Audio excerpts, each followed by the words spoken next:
आजकल हम जब भी आजमगढ़ आवे नी ना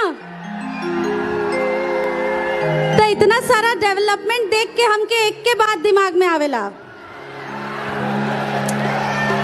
कह के बताई कि गा के बताई?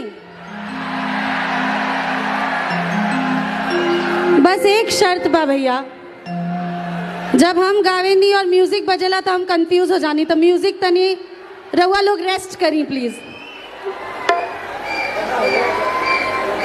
तो जब भी आजमगढ़ आवे नी एक के बात कहे नी, ए राजा हमरा के आजमगढ़ घुमाए दा,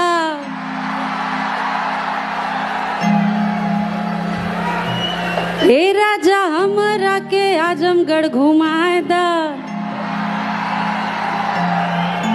चल के मुबारकपुर के सड़िया किनाए दा, भंवरनाथ बाबा के हो दर्शन कराए दा, ए राजा हमरा के आजमगढ़ घुमाए दा।